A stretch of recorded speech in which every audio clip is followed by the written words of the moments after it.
Good afternoon, students. I am Ravi sir from Sanghi classes. Today we are going to tell you about active and passive voice. आज जो हम आपको बताने जा रहे हैं एक्टिव और पैसिव वॉइस के बारे में। किसके बारे में? एक्टिव और पैसिव वॉइस के बारे में। ठीक है? ये खास करके क्लास 9th, 10th, 11th और 12th इन सभी क्लास के लिए, ठीक है, इन सभी क्लासेस के लिए बहुत ही ज्यादा ही कंपलसरी। और उसके बाद में खास करके बात करते हैं कि एग्जाम में जिससे संबंधित जो क्वेश्चन आता है वो आपको कितने नंबर का आएगा? 2 मार्क्स का आएगा। कितने का आएगा? 2 मार्क्स का आएगा।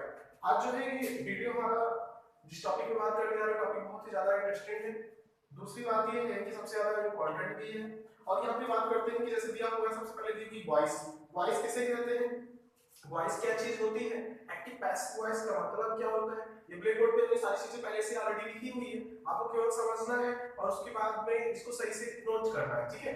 और देखिए यहाँ पे लिखा हुआ है कि वॉइस वर्ब का वह रूप है जो यह प्रकट करता है। वॉइस का मतलब क्या होता है? वॉइस मींस क्या होती है? तो जैसे आप जानते हो कि वॉइस मींस होता है आवाज। क्या होती है? आवाज। आवाज जो होती है ये क्या मतलब इससे क्या होने वाला है? क्या होता है ये देखिए, जैसे वर्ब का वह रूप, ठीक है, जो यह प्रकट करता है कि सब्जेक्ट कुछ करता है। और जैसे कि आप जानते हो कि सब्जेक्ट मींस क्या होता है? कर्ता। ठीक है? कर्ता किसे कहते हैं? जो व्यक्ति काम को करे उसे क्या कहते हैं? कर्ता कहते हैं। या उस पर कुछ करने का प्रभाव पड़ता है। जैसे जो हमारा जो सब्जेक्ट होता है, किसी भी सेंटेंस में जो सब्जेक्ट होता है वो क्या करता है? किसी काम को करता है और उसको आप किसके माध्यम से प्रदर्शित करते हैं? वर्ब के माध्यम से प्रदर्शित करते हैं। तो यहाँ पे ये वॉइस की परिभाषा हो गई। उसके बाद में बात करते हैं कि एक्टिव वॉइस किसे कहते हैं। तो देखिए लिखा हुआ है कि जब वर्ब का रूप यह प्रकट करे कि सब्जेक्ट कुछ करता है। क्या कौन करता है? सब्जेक्ट कुछ करता है, अर्थात करने वाला। ठीक है? सब्जेक्ट ही तो कार्य को करने वाला होता है। तो इसीलिए ये जो वर्ब होगी ये कैसी किस फॉर्म में रहेगी आपकी? किस वॉइस में? एक्टिव वॉइस में। फिर से समझते हैं एक्टिव वॉइस किसे कहते हैं। तो सब्जेक्ट अगर किसी भी वाक्य में, ठीक है, एक्टिव वॉइस का जो सेंटेंस रहेगा उसमें अगर आपको ये मिलता है कि सब्जेक्ट कोई काम कर रहा है, सब्जेक्ट किसी भी प्रकार के काम को करता है, तो वहां पे वो सेंटेंस आपका एक्टिव वॉइस होता है। मेरे कहने का मतलब ये है कि एक्टिव वॉइस में कर्ता जो होता है ये प्रधान होता है। प्रधान होने का मतलब होता है कि मेन होता है। ठीक है? दूसरी बात ये है कि यहाँ पे आपको एग्जाम्पल लिखा हुआ है, 2 एग्जाम्पल लिखे हुए हैं। पहला क्या लिखा हुआ है कि राम रीड्स ए बुक। मतलब क्या हुआ कि राम किताब पढ़ता है, मतलब राम एक पुस्तक पढ़ता है। यहाँ पे हिंदी लिखी हुई है क्योंकि हिंदी से जिन बच्चों को इंग्लिश से नहीं समझ में आएगा वो हिंदी में समझ सकते हैं। ठीक है? तो यहाँ पे दिया हुआ है कि राम एक किताब पढ़ता है। अभी इसमें जो मेन, इस सेंटेंस में जो मेन काम को करने वाला वो कौन है? राम है। ठीक है? दूसरा सेंटेंस लिखा है सीता एक पत्र लिखती है, तो इसमें मेन काम, मुख्य काम कौन कर रहा है? सीता कर रही है। ठीक है? इतना आपको समझ में आया? तो जिस वाक्य में, ठीक है, जिस वाक्य में मेन जो सब्जेक्ट होता है वो मेन होता है, सब्जेक्ट का ही मुख्य काम होता है। ठीक है? खास करके आपको बताया गया है कि एक्टिव वॉइस में कर्ता प्रधान होता है। और अब दूसरी बात यहाँ पे करते हैं कि जितने भी सेंटेंस है, दोनों सेंटेंस दिए गए इनमें सब में कौन मुख्य होता है? कर्ता। ठीक है? जो काम को करे वो मुख्य होता है। और दूसरी बात ये जानिए कि जो हमारा सब्जेक्ट होता है वो नाउन भी होता है। उसी नाउन को क्या कहते हैं? सब्जेक्ट कहते हैं। और देखिए नाउन भी सब्जेक्ट हो सकता है, दूसरी बात प्रोनाउन भी हमारा सब्जेक्ट हो सकता है। ठीक है? ये चीजें आप ध्यान में रखेंगे। अगला जो पॉइंट है ये तो हमारा एक्टिव वॉइस हो गया। दूसरा पैसिव वॉइस की बात करते हैं कि पैसिव वॉइस किसे कहते हैं। ठीक है? इसमें समझते हैं। लिखा हुआ है कि जब वर्ब का रूप यह प्रकट करे, ठीक है, जब वर्ब का यह रूप प्रकट करे इस सब्जेक्ट पर कार्य का प्रभाव पड़ता हो। सब्जेक्ट पर किसका प्रभाव पड़ता हो? कार्य का प्रभाव पड़ता हो। अच्छा यहाँ पे बात करते हैं कि कार्य मींस क्या होता है? तो ऑब्जेक्ट होता है। क्या होता है? ऑब्जेक्ट। ठीक है? जिसको आप लोग कर्म कहते हैं। अभी पहले सेंटेंस में हमारा कौन मुख्य था? तो हमारा कर्ता मुख्य था। अब जो पढ़ रहे हैं ये पैसिव वॉइस है, तो पैसिव वॉइस में क्या कौन मुख्य है? तो अब कर्म मुख्य होता है। ठीक है? क्योंकि अभी आपके सामने जो एग्जांपल यहाँ लिखी हुई है कि राम रीड्स से बुक एक्टिव है। आप देखिए जब इसका पैसिव में लेके जाएंगे तो कुछ नियम लगाएंगे, कुछ रूल का प्रयोग करेंगे। ठीक है? और अभी मैं आपको वो सारे रूल आपको मैं बता रहा हूँ, पहले आप समझिए कि डिफरेंस क्या है एक्टिव और पैसिव वॉइस में? तो एक्टिव में कर्ता मुख्य होता है और पैसिव में क्या करेंगे कि जो कर्ता रहेगा उसको कर्म बना देंगे और जो कर्म रहेगा उसको क्या बना देंगे, कर्ता बना देंगे। ठीक है, तो इस पैसिव एक्टिव वॉइस का जो कर्ता है वो कर्म बन जाएगा और जो कर्म है वो कर्ता बन जाएगा और जो कर्ता बन जाएगा तो वो पैसिव वॉइस में सब्जेक्ट का रूप, सब्जेक्ट के रूप में काम करेगा। किसके रूप में? सब्जेक्ट के रूप में। ठीक है, अभी आगे समझते हैं कि आगे क्या लिखा हुआ है, अभी आगे से आपके समझ में आएगा, थोड़ा सा ध्यान दीजिए। यहाँ पे लिखा था राम रीड्स ए बुक, यहाँ पे हो गया a book is read by Ram. केवल अभी आप समझिए, अभी मैं आपको एक ट्रिक ऐसी आपको मैं बताने वाला हूँ जिससे आपको क्लियर हो जाएगा क्या प्रॉब्लम इसमें है। ठीक है, दूसरा लिखा हुआ सीता राइट्स ए लेटर, तो यहाँ लिखा हुआ a letter is written by Sita. ठीक है, केवल देखिए वॉइस का मतलब क्या होता है, थोड़ा सा भाव सेंटेंस का जो अर्थ है वही रहेगा। यहाँ पे क्या लिखा था कि राम एक किताब पढ़ता है, अब क्या लिखा कि एक पुस्तक राम के द्वारा पढ़ी जाती है। अभी भी काम राम ही कर रहा है, लेकिन इसमें सबसे पहले हमने राम के ऊपर प्रेशर डाला कि राम मुख्य है, लेकिन इसमें अब किसको हमने मुख्य बना दिया, एक पुस्तक को। ठीक है, इसमें हमने किसको मुख्य बना दिया, एक पत्र को। तो आप जानते हैं कि हमेशा सेंटेंस में सबसे पहले क्या चीज लिखते हैं, सबसे पहले लिखते हैं सब्जेक्ट, फिर लिखते हैं वर्ब और फिर क्या लिखते हैं, ऑब्जेक्ट लिखते हैं। ये चीज तो आपको पता होगी। ठीक है, तो वैसे ही यहाँ पे भी किया गया है, लेकिन उसका कुछ नियम है, उस नियम के अनुसार ये की गई है। ये जिस रूप में लिखा हुआ है ये आपका पैसिव वॉइस के फॉर्म में है और ये एक्टिव वॉइस के फॉर्म में है। अब यहाँ पे थोड़ा सा हम ये समझेंगे पहले कि ये सारी चीजें डिपेंड किस पे करती हैं। तो देखिए जितने भी बच्चे हैं, जितने भी बच्चे देख रहे हैं वीडियो को, उनको सबसे पहले किस चीज का ज्ञान होना चाहिए, टेंस का। ठीक है, सबसे पहले किस चीज का ज्ञान होना चाहिए आपको, टेंस का ज्ञान होना चाहिए। और जब तक टेंस का ज्ञान नहीं है, आप थोड़ा सा समझने में थोड़ी सी प्रॉब्लम होगी। ठीक है, बहुत सारे वीडियोस अपलोड किए गए हैं इस पे टेंस से रिलेटेड, आप जो है टेंस से संबंधित वीडियो देख लीजिए उस पे, उसके बाद में आपको बताइएगा क्या समझ में आया क्या नहीं। यहाँ पे थोड़ा सा देखते हैं कि एक्टिव से जो पैसिव बनेगा वो कितने टेंस का बनेगा। यहाँ पे खास करके लिखा हुआ है कि इन 8 टेंस की पैसिव वॉइस बनाई जाती है। टोटल टेंस कितने होते हैं, टोटल तो हमारे 3 होते हैं। ठीक है, 3 से बनते कितने हैं, एक में बनते हैं 4 और जो 4 बनते हैं तो तीनों के टोटल मिला के हुआ 12। ठीक है, अभी यहाँ पे थोड़ा सा ही समझना है कि 8 जब बन रहा है तो कौन कौन सेंटेंस का कौन कौन सा बनेगा। तो पहले बनेगा प्रेजेंट इंडेफिनिट, प्रेजेंट टेंस का इंडेफिनिट बनेगा, कॉन्टिन्यूअस बनेगा और परफेक्ट बनेगा। ठीक है, ये 3 चीजें बनेंगी आपके किस टेंस की, प्रेजेंट की। पास्ट की बात करते हैं, फिर पास्ट में इंडेफिनिट बनेगा, कॉन्टिन्यूअस बनेगा और परफेक्ट बनेगा। ठीक है, इतनी बात। उसके बाद में फ्यूचर की बात करते हैं, फ्यूचर में बनेगा इंडेफिनिट और बनेगा परफेक्ट। ठीक है, ये टोटल आपके कितने टेंस हो गए, टोटल हो गए आपके 8। ठीक है, उसके बाद में ये देखते हैं अभी हमारे 4 टेंस बच रहे हैं। तो क्या लिखा हुआ है कि इन 4 टेंस की पैसिव वॉइस नहीं बनाते। ठीक है, तो कैसे क्यों नहीं बनाते हैं ये तो आपको आगे पता चलेगा, लेकिन कौन कौन से टेंस की नहीं बनेगी ये यहाँ पे लिखा हुआ है। तो पहले दिया है कि प्रेजेंट परफेक्ट कंटीन्यूअस का नहीं बनाएंगे, ये प्रेजेंट का ही है, 3 था यहाँ पे, चौथा ये। ठीक है, चौथा ये है प्रेजेंट परफेक्ट कंटीन्यूअस नहीं बनेगा और फिर कौन सा नहीं बनेगा, पास्ट परफेक्ट कंटीन्यूअस नहीं बनेगा। ठीक है, उसके बाद में future continuous, future perfect continuous, इन चारों का पैसिव वॉइस नहीं बनेगा। ठीक है, आगे मैं आपको थोड़ी सी और चीज बताना चाहता हूँ। यहाँ पे कुछ चीजें और भी हैं जिनको आपको जानना है। सबसे पहले आपको पर्सन का भी ज्ञान होना चाहिए। ठीक है, पुरुष जिसको आप कहते हैं, तो 3 तरह के पुरुष होते हैं, आपने पढ़ा होगा, प्रथम पुरुष, मध्यम पुरुष, उत्तम पुरुष, ये आपने संस्कृत वगैरह में पढ़ा होगा। यहाँ पे बात करते हैं फर्स्ट पर्सन, सेकेंड पर्सन और थर्ड पर्सन। ठीक है, तो देखिए सब्जेक्ट और ऑब्जेक्ट। ठीक है, और यहाँ पे पॉसेसिव लिखा हुआ है, यहाँ ऑब्जेक्ट लिखा है, ये सब्जेक्ट है। सब्जेक्ट मींस कर्ता होता है, ऑब्जेक्ट मींस कर्म होता है और पॉसेसिव का प्रयोग वहां करते हैं जहां पे आपको अपना अधिकार जताना हो। ठीक है, अब बात ये करते हैं कि फर्स्ट पर्सन कौन है, आई और बी ये दोनों कौन है, फर्स्ट पर्सन है। आई मीन्स क्या होता है, मैं होता है, और बी मीन्स क्या होता है, हम। लेकिन जब इनको हम ऑब्जेक्ट बनाएंगे तो आई किस में परिवर्तित हो जाएगा, मी में, हम बी किस में परिवर्तित हो जाएगा, अस में, ठीक है। उसके बाद अधिकार की बात करते हैं तो मी से बनता है आपका माई या माइन, दोनों का मतलब मेरा होता है। अस से बनता है आवर, आवर्स, दोनों का मतलब हमारा होता है, ठीक है।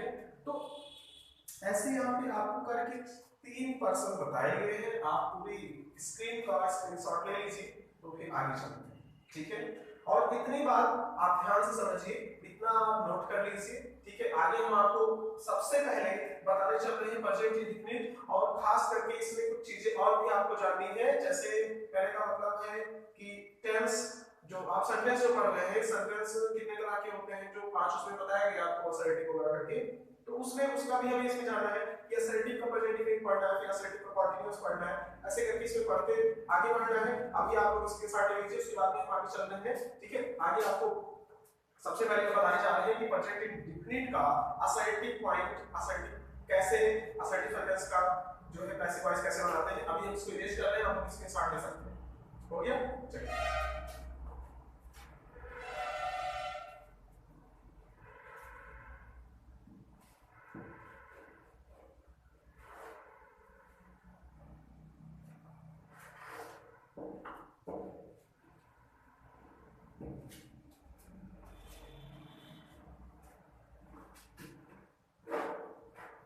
अब देखिए, अब जो बात करने जा रहे हैं वो हमारा सबसे पहले जो चलेगा कौन सी चीज चलेगा, या तो देखिए क्या आपको बताने जा रहे हैं। तो सबसे पहले आपको खास करके एक चीज का ये ध्यान रखना है कि इसमें जब हम एक्टिव से पैसिव बनाते हैं, ठीक है, एक्टिव से जब पैसिव बनाते हैं तो करते क्या, ठीक है, किस चीज का प्रयोग करते हैं, कौन सा वो रूल है। तो जो रूल पहला है, जो फर्स्ट रूल है, वो ये चीज है कि सबसे पहले आपको सब्जेक्ट से, सब्जेक्ट को क्या बनाना पड़ेगा, सब्जेक्ट को बनाना पड़ेगा ऑब्जेक्ट, क्या बनाना पड़ेगा, सब्जेक्ट को क्या बनाना पड़ेगा, ऑब्जेक्ट बनाना पड़ेगा, ठीक है। उसके बाद में जो ऑब्जेक्ट रहेगा उस ऑब्जेक्ट को क्या बनाना पड़ेगा, सब्जेक्ट बनाना पड़ेगा, ठीक है। ऑब्जेक्ट को क्या बनाते हैं, सब्जेक्ट बनाते हैं। दूसरी बात, हमेशा चाहे जिस टेंस, चाहे जो भी आप ऐसे बनाएंगे उसमें हमेशा मेन वर्ब की थर्ड फॉर्म का प्रयोग करेंगे, किसका, मेन वर्ब की थर्ड फॉर्म का प्रयोग करेंगे, ठीक है। अगली बात जो है वो आपको इसमें बाय का प्रयोग करना पड़ेगा, इसका प्रयोग बाय का, बाय का मतलब क्या होता है, तो बाय का मतलब होता है द्वारा, ठीक है। अभी ये आपकी कॉमन चीज है, ठीक है, ये कॉमन चीज है, ये सभी तरह के एक्टिव से पैसे बनाने के लिए पूरे रूल आपको लगाने पड़ेंगे, ठीक है। लेकिन अभी जो हम आपको बताने चल रहे हैं वो हमारा सबसे पहले हम क्या पढ़ेंगे, प्रेजेंट इंडेफिनिट का। सबसे पहले क्या पढ़ेंगे, प्रेजेंट इंडेफिनिट, ठीक है। ये थोड़ी सी स्पेलिंग मिस्टेक हो गई है, देखते हैं। सबसे पहले हम प्रेजेंट इंडेफिनिट पढ़ेंगे।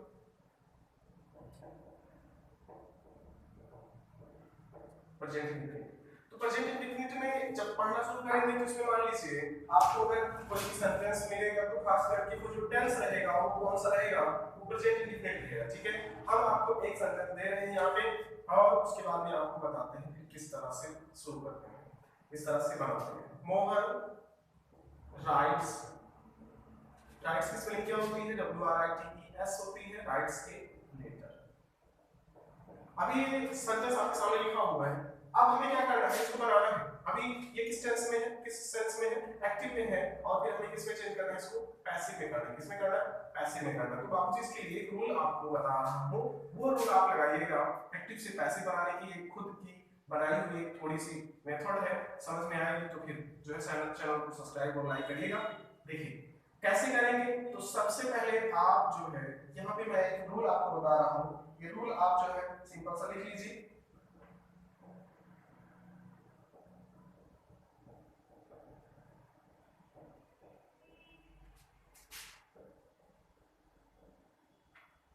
ये मैंने आपके सामने लिखा हुआ है, ठीक है। ये किस चीज का रूल है, क्या चीज है, ये आप समझिए और कैसे इसको अप्लाई करेंगे ये भी आप जान लीजिए, ठीक है भैया। ये चीज जो लिखी हुई, जो यहाँ सब्जेक्ट लिखा हुआ है, ये अभी इस ये सेंटेंस मोहन राइट से लेटर जो लिखा हुआ है, यहाँ पर अभी जो मोहन है ये क्या है, ये सब्जेक्ट है। राइट से ये क्या है, वर्ब है। और लेटर, ठीक है, ये लेटर क्या है, ऑब्जेक्ट है, ठीक है। अभी आपको मैंने इसके पहले यहाँ क्या बताया कि सब्जेक्ट को क्या बनाइए, ऑब्जेक्ट बनाइए, सब्जेक्ट क्या बनाइए, ऑब्जेक्ट। तो अभी ये सब्जेक्ट है, अब ये क्या बनेगा, ऑब्जेक्ट, और ये क्या बनेगा, सब्जेक्ट। तो जब ये सब्जेक्ट बनेगा तो ये जो मेथड लिखी हुई है इसके ऊपर अप्लाई करेंगे, इसको उठा के हम सब्जेक्ट के रूप में लिखेंगे सेंटेंस में सबसे पहले। तो क्या हो गया, ए लेटर, क्लियर है ना। आगे देखते हैं, फिर यहाँ पे बात करते हैं कि इज लगेगा, एम लगेगा, आर, ये सभी बच्चे जानते हैं कि इज का, इज क्या है, सिंगुलर है, एम क्या है, आर क्या है, ये सबको पता होना चाहिए। इज का प्रयोग सिंगुलर के लिए, एम का प्रयोग आई के लिए, और आर का प्रयोग किसके लिए, प्लूरल के लिए, ठीक है। अब यहाँ पे ए लेटर लिखा हुआ है, अब ए लेटर जो लिखा हुआ है तो आप सिंपल सा इसके साथ क्या प्रयोग करेंगे, इज। दूसरी बात मैंने यहाँ पे क्या बताई है कि हमेशा मेन वर्ब की थर्ड फॉर्म ही प्रयोग करेंगे। तो राइट ये आपकी मेन वर्ब है, तो मेन वर्ब की थर्ड फॉर्म क्या हो जाएगी, रिटन, क्या हो जाएगी, रिटन, ठीक है। तो ए लेटर इज रिटन, फिर क्या हो जाएगा आगे, बाय, ठीक है। यहीं पे आपको बाय बताया जा रहा है, बाय का मतलब क्या होता है, द्वारा, ठीक है। आगे देखते हैं किसके द्वारा लिखा जा रहा है, तो ठीक है, ये समझ में आया। चलिए आगे बढ़ते हैं। इसी तरीके से आपको एक नियम अप्लाई करना पड़ेगा यहाँ पे, ये इतना आपका हो गया सब्जेक्ट, ये हो गया इज, और ये हो गई आपकी मेन वर्ब की थर्ड फॉर्म, और ये लगा आपका बाय, और ये हुआ आपका ऑब्जेक्ट। इसी तरीके से आप करते हुए कई सारे सेंटेंस आपको बनाते हुए आगे चलेंगे। अब देखिए मैं आपको दूसरा एक सेंटेंस बताता हूँ, दूसरा जो लिखा हुआ है, दूसरा क्या लिखा हुआ है यहाँ पे देखिए, राधा सिंग्स ए स्वीट सॉन्ग, ठीक है, ये लिखा हुआ है, राधा सिंग्स ए स्वीट सॉन्ग। इसको कैसे बनाएंगे, देखिए सबसे पहले क्या लिखा हुआ है, सबसे पहले सब्जेक्ट लिखा हुआ है, यहाँ पे आपकी ये वर्ब है, और ये इतना आपका क्या है, ऑब्जेक्ट है। तो सबसे पहले ले आइए उसको इधर, ए स्वीट सॉन्ग इज, अब ये वर्ब की थर्ड फॉर्म क्या होती है, संग, ठीक है। ए sweet song is sung by, उसके बाद में क्या हो जाएगा, राधा हो जाएगा, ठीक है। ये अभी हमारा कौन सा सेंटेंस रहा, ये अभी हमारा रहा प्रेजेंट इंडेफिनिट का, ठीक है। और खास करके और एक चीज जानिए कि जैसे कहने का मतलब ये है कि आपको इसमें कई तरह के सेंटेंस बनाने हैं, असर्टिव भी बनाना है, इंट्रोगेटिव भी बनाना है, ठीक है, ये सभी चीजें आपको इसमें करना है। तो अभी मैं आपके सामने सिंपल सा एक रूल लिख रहा हूँ, एक चार्ट मैं आपको दे रहा हूँ, उस चार्ट का प्रयोग करके आप सेंटेंस, कोई भी सेंटेंस बना सकते हैं। और देखिए वहां पे मैं आपको डिटेल में पूरी चीजें मैं आपको लिख के बता रहा हूँ, ठीक है, कैसे क्या करना है। तो आप सभी लोग भी खास करके इस चार्ट को देख लें, और कैसे आठों का आठों टेंस मैं यहाँ पे आपको बना के बताऊंगा, ठीक है।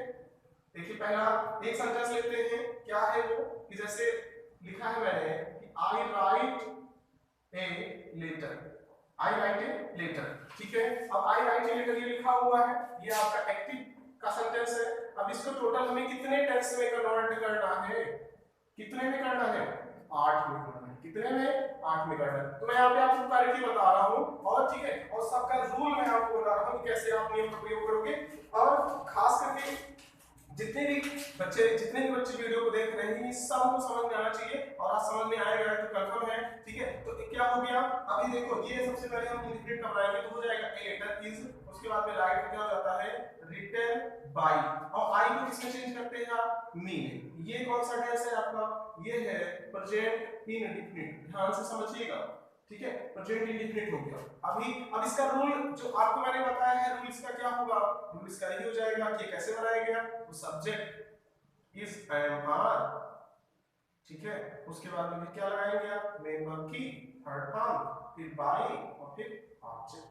ये आपका रूल हो गया किस टेंस का, प्रेजेंट इंडेफिनिट का। फिर उसके बाद में हमारा जो दूसरा बनेगा वो क्या बनेगा, प्रेजेंट कंटीन्यूअस बनेगा, क्या बनेगा, प्रेजेंट कंटीन्यूअस की पास्ट कंटीन्यूअस। चलिए हम अभी आपको प्रेजेंट इंडेफिनिट हो गया, पास्ट इंडेफिनिट आपको बताते हैं कि पास्ट इंडेफिनिट क्या बनाएंगे। तो क्या बन जाएगा, ए लेटर, ठीक है, उसका क्या होता है, इज होगा कि वाज होगा, तो आप जानते हैं कि क्या होता है, वाज होता है। अभी मुझे ये आपको बताना है, मुझे अभी आपको मैं समझाऊंगा कि कैसे करते हैं, लेकिन अभी पहले सबसे पहले आप इसको देखिए, ठीक है, उसके बाद में आपके समझ में आएगा। A letter was written by, उसके बाद में यहाँ पे क्या लिखा हुआ है, मी लिखा हुआ है, तो ये वैसे रहेगा। अभी ये आपका कौन सा टेंस हो गया, तो ये हो गया आपका पास्ट इंडेफिनिट, क्या हो गया, पास्ट इंडेफिनिट हो गया।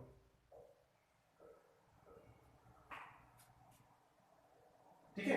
अब इसका रूल कैसे बनाएंगे, तो इसका रूल आप बना लीजिए, सब्जेक्ट वाज वर और फिर मेन वर्ब की थर्ड फॉर्म बाई ऑब्जेक्ट। ठीक है, ये इसका रूल हो गया। समझ में आ रहा है आपके? चलिए आगे देखते हैं फिर आगे कैसे।